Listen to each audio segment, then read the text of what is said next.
नमस्ते। आप देख रहे हैं ओलंपियाड हेतु ओआरएम सीट। यहां पर कक्षा 2, 3, 4 और 5 के लिए ये ओआरएम सीट है और दूसरी ओआरएम सीट कक्षा 6 से 8 के लिए है। ठीक है, तो इसको कैसे भरना है इस बारे में हम जान लेते हैं। इस ओआरएम सीट की हम बात करें अर्थात इसकी या इसकी दोनों की, जिसमें 6 भाग दिए गए हैं, जिसमें से 5 भागों में परीक्षार्थी को प्रविष्टि करना है। ठीक है, तो ये पहला भाग देखेंगे आप, अनुक्रमांक, परीक्षार्थी का अनुक्रमांक। यहां पर अनुक्रमांक भरा जाएगा और जो भी अंक यहां पर आएंगे उनसे संबंधित गोले यहां पर दिए गए हैं उसको काला करना है। उदाहरण के लिए यहां पर यदि मान लो 1 आता है तो 1 नंबर के गोले को काला किया जाएगा। यदि यहां पर 9 आता है तो 9 नंबर के गोले को काला किया जाएगा। 3 आता है 3 नंबर के गोले को काला किया जाएगा। ठीक है, अब रोल नंबर में आगे हम जब लिखेंगे यहां अंकों को, तो जो भी अंक जिस भी बॉक्स में आएगा उस बॉक्स के नीचे के जो गोले दिए गए हैं उस गोले को काला करना है। यहां मान लो 5 आता है तो यहां पर 5 अंक के गोले को काला किया जाएगा। ठीक है, आगे हम देखेंगे तो परीक्षार्थी का पूरा नाम अंग्रेजी के बड़े अक्षरों में यहां पर भरा जाएगा। यहां जो खंड दिए गए हैं इनमें अंग्रेजी के बड़े अक्षरों में अपना नाम अंकित करना है। यदि परीक्षार्थी का नाम 3 शब्दों वाला है, प्रथम नाम, द्वितीय नाम और तृतीय नाम, तो यहां प्रथम नाम अंग्रेजी कैपिटल लेटर में लिखेंगे। द्वितीय नाम को लिखने के लिए यहां पर हम स्पेस दे देंगे, यानी एक डिब्बा छोड़ देंगे। और सरनेम अगर अंत में लिखना है तो उसके लिए भी एक डिब्बा छोड़ के सरनेम लिख देंगे। ठीक है, यदि यहाँ पूरा नाम समझ आता है तो ऊपर भरेंगे। यदि यहाँ पूरा नाम नहीं हो रहा है पूर्ति तो फिर नीचे के बॉक्स का भी प्रयोग करेंगे। जो अगला खंड है वो है कक्षा क्लास का। तो यहाँ पर कक्षा लिखेंगे। यदि मान लो 2 है तो 2 लिखेंगे, तीसरी का है तो 3 लिखेंगे, चौथी तो 4 लिखेंगे, 5वीं है तो 5 लिखेंगे, 6वीं है तो 6, 7वीं तो 7, 8वीं है तो 8 लिखेंगे और उससे संबंधित गोले को काला करेंगे। दूसरी कक्षा वाला विद्यार्थी 2 नंबर गोले को काला करेगा, तीसरी वाला है तो 3 नंबर के को 3 को, चौथी वाला 4 नंबर के, 5वीं वाला 5 को। अब यहां पर हम देखेंगे ये कक्षा 6, 7, 8 के लिए दी गई है यहाँ ओआरएम सीट। तो इसमें यहां पर देखिए कि ये कक्षा 2 से 5 के लिए है, तो इसलिए कक्षा 2 से 5 तक के लिए यहां गोले दिए गए हैं। ये कक्षा 6 से 8 के लिए यहां गोले दिए गए हैं। ठीक है, इस ओआरएम सीट में। तो ये समझ में आ गई बात आपको। ये जो 2 हैं तो उत्तर देने के लिए सही तरीका बताया गया है। ठीक है, यहां कुछ भरना नहीं है, केवल आपको समझना है कि सही इस तरह से गोला को काला किया जाएगा, ये बताया गया है। और यहां पर यदि मान लो आप इस प्रकार से गोला भरते हैं, टिक लगाते हैं या आधा धोरा भरते हैं तो गलत माना जाएगा। ये निर्देश यहां पर दिए गए हैं। ठीक है, अगला जो भाग है वो है उत्तरों को देने के लिए। ठीक है, यहां पर उत्तरों के लिए गोले दिए गए हैं, आप इसको समझ लें अच्छी तरह से। ये प्रश्न क्रमांक यहां से दिए गए हैं। यहां पर कक्षा 2 से 5 तक के लिए कुल 60 प्रश्नों के लिए जगह दी गई है, प्रश्न क्रमांक दिए गए हैं और उनसे संबंधित 4 विकल्प के लिए यहां गोले दिए गए हैं, A, B, C और D।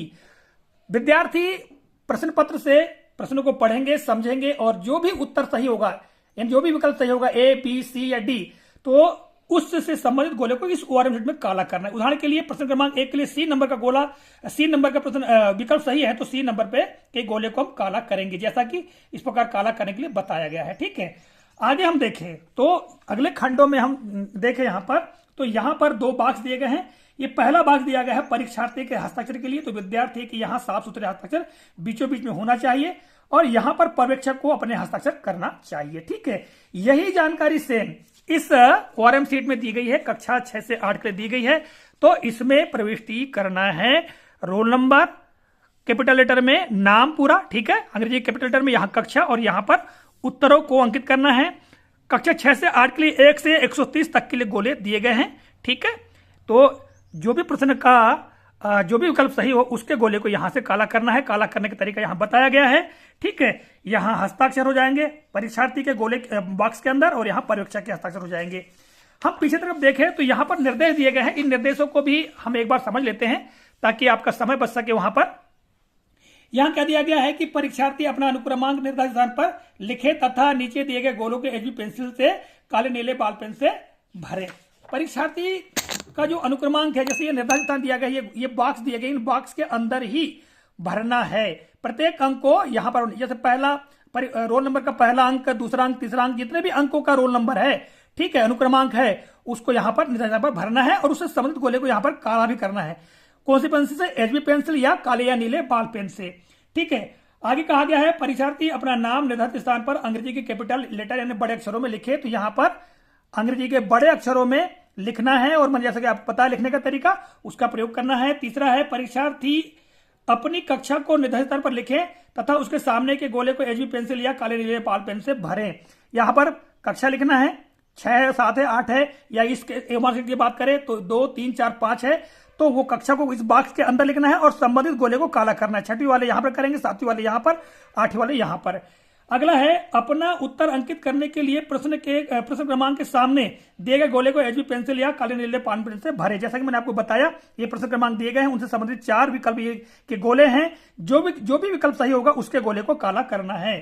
फिर आगे क्या है, प्रत्येक प्रश्न का उत्तर देने के लिए केवल एक ही गोले को एचबी पेंसिल काले नीले बाल पेन से भरें। एक से अधिक गोलों को भरने से उत्तर गलत माना जाएगा। यह विशेष ध्यान रखने की बात है कि जो 4 गोले दिए गए हैं, एक प्रश्न के लिए 4 विकल्पों के 4 गोले, तो कोई भी एक विकल्प जो सही उसी पर गोला काला करना है, 2 या उससे ज्यादा को गोला नहीं लगाना है। यहां पर तरीका भी बताया गया है कि यदि मान लो ऐसा कोई करता है, क्रॉस करता है तो गलत माना जाएगा, टिक लगाना तो भी गलत माना जाएगा। यहां पर ये आधा अधूरा यानी अपूर्ण भरता है तो भी गलत माना जाएगा। सही गोले भरने का तरीका ये इस प्रकार से भरा जाएगा। अगला ये है कि ओआरएम शीट को मोड़ तोड़ नहीं करना है। परीक्षार्थी निर्धारित स्थान पर अपने हस्ताक्षर करेंगे, जैसा कि जगह दी गई है यहीं पर हस्ताक्षर करना है, इसके अलावा कहीं भी हस्ताक्षर नहीं करना है। परीक्षा के उपरांत ओआरएम शीट पर्यवेक्षक को सौंप दे। परीक्षा हो जाएगी, इसके पश्चात इस ओआरएम शीट को जो पर्यवेक्षक है उनको दे देना है। तो ये थी जानकारी। आशा करता हूं जानकारी उपयोगी लगी होगी। तो मिलेगा अगले वीडियो में, तब तक के लिए जय हिंद।